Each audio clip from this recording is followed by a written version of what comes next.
bientôt le départ, du coup on prépare les valises, on prépare le vanity. Des basiques, un savon saponifié à froid, un savon pour tout le monde. On va faire encore un petit peu de camping, le savon ça reste idéal.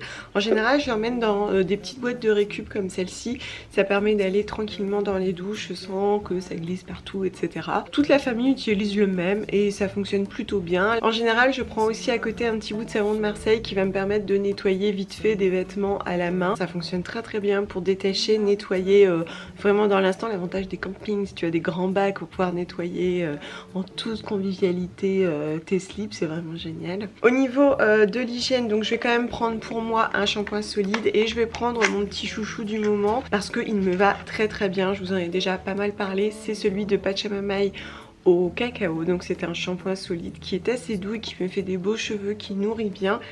En plus ils sont bons le cacao, j'aime vraiment beaucoup. Et là c'est pareil, je le mettrai dans la petite boîte et tout le monde pourra l'utiliser. C'est vrai que dans la cosmétique solide finalement c'est assez pratique parce que ça réduit quand même beaucoup le volume de ce qu'on va emmener. Ça prend pas beaucoup de place, ça n'est pas fragile, les flacons ne cassent pas. J'ai envie de dire pourquoi s'en priver. Une huile végétale, de l'huile de jojoba, c'est pareil, de l'huile de jojoba pour tout le monde, c'est ce que je vais mettre en fait sur mon visage.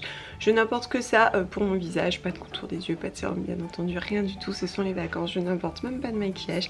On y va très simple et l'avantage de l'huile de jojoba c'est qu'elle est parfaite pour la saison chaude, elle va pas être trop épaisse, trop visqueuse et du coup même s'il fait très chaud elle ne me gêne pas du tout. Côté cuisine j'aurai un petit peu d'huile de coco pour cuire etc et ça pourrait aussi m'être utile des fois sur les cheveux ou sur une petite brûlure, une petite irritation. De toute façon j'en ai toujours sur moi et honnêtement j'utilise régulièrement. Pareil, je vais prendre un petit baume, donc ça c'est un baume corporel dont je vous ai parlé dans une publication qui est dans le feed. C'est un baume que je fais minute, qui est assez solide, je mets pas mal de cacao à l'intérieur et souvent je le fais à l'été parce que comme il est assez solide, la texture va être juste bien lorsqu'on va atteindre les 35 degrés. Il va pas être trop liquide et du coup va pas risquer de couler partout. Et l'avantage c'est que ça fond assez vite le beurre de cacao et ça produit quelque chose d'assez fin sans avoir de résidus très gras et très costauds sur la peau. Ici je l'ai associé à l'huile de jojoba et c'est vraiment parfait, je le mets le matin sur les bras, en plus ça sent bon le cacao. Aujourd'hui c'est thème cacao. Évidemment une brosse à dents, donc là j'ai toujours celle de Bioseptile qui est en plastique recyclé. J'aime autant le bambou que le plastique recyclé, c'est juste que maintenant que j'ai celle-ci, je change les têtes tout simplement. Et lorsque je n'ai pas de tête interchangeable sous la main, je prends une bambou que j'ai sous la main également. C'est vraiment à vous de voir, j'avais fait un petit article sur le sujet pour vous permettre de choisir. C'est vraiment du ressenti, c'est aussi l'accessibilité, peut-être que vous avez plus un modèle qu'un autre à proximité. En tout cas, moi j'emporterai celle-ci. Au niveau du dentifrice, je vais prendre celui de Georganix dont je vous ai parlé aussi dans une revue.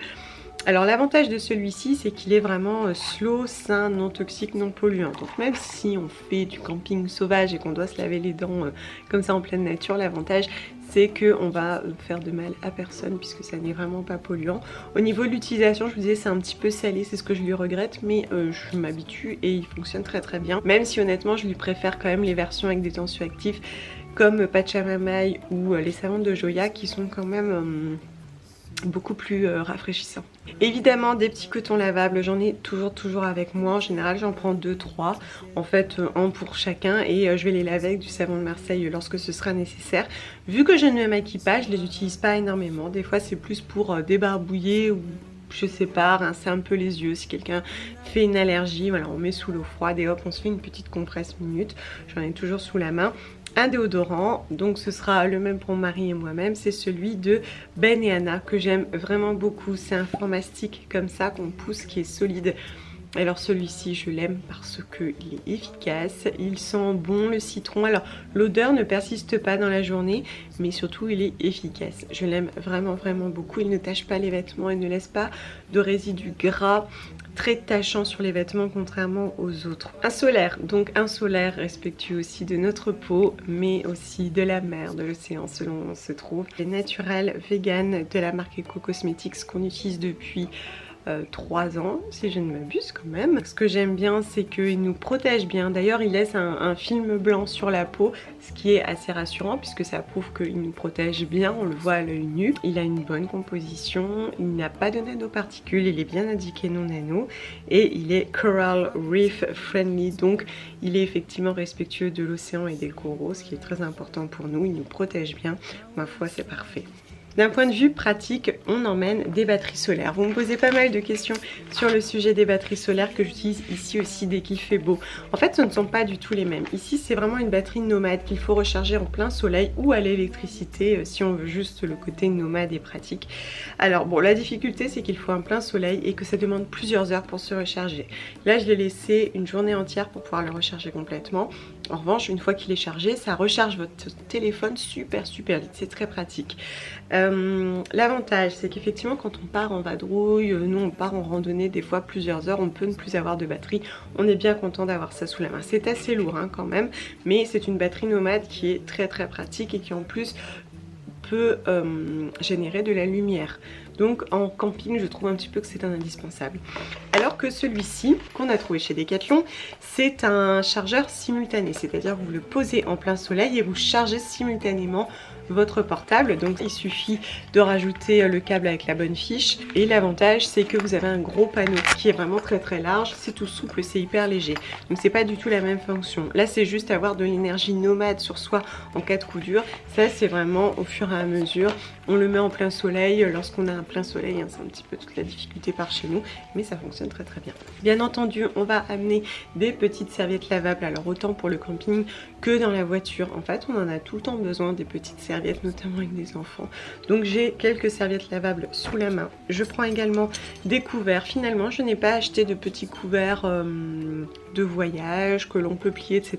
Je prends nos couverts à nous, c'est bien plus économique puisque je les ai, ils sont très résistants et ça ne me coûte rien de plus, que je prends dans une petite pochette. En général, je prends 3 fourchettes et 3 cuillères. Le couteau sert pas à grand chose, je peux en prendre un et sinon mon mari a un couteau suisse qui nous sert un petit peu à tout. Voilà, et ça nous va très bien. Finalement, lorsqu'on mange en extérieur, de toutes les manières, on a plus besoin d'une petite cuillère par exemple pour une petite glace que de fourchettes, mais c'est vrai que les avoir sous la main, ça peut éviter d'en utiliser en plastique et jetable. Enfin, on va prendre nos gourdes, ça c'est un petit peu la base du voyage, se déplacer en modérant son impact, évidemment avoir des gourdes, on peut les recharger un petit peu partout. En fait, de l'eau potable, on peut en retrouver vraiment très souvent, on en trouve dans les zones publiques, dans les zones sportives aussi. On en trouve aussi des fois dans certains endroits ludiques, vous savez, des grandes zones de jeu, on peut retrouver de l'eau potable. On peut ainsi recharger ses gourdes. On peut aussi le faire dans les restaurants. Si vous mangez quelque part le midi, pensez à recharger avant de partir. Ils sont de plus en plus nombreux à être équipés en osmoseur ou en fontaine filtrante, ou voilà, des fois on peut juste boire l'eau locale potable même si elle n'est pas filtrée. Après, bien entendu, on s'adapte, mais l'idée c'est de faire son maximum pour ne pas avoir recours aux bouteilles en plastique. Je vous souhaite de très bonnes vacances, prenez soin de vous et à très vite. Bisous.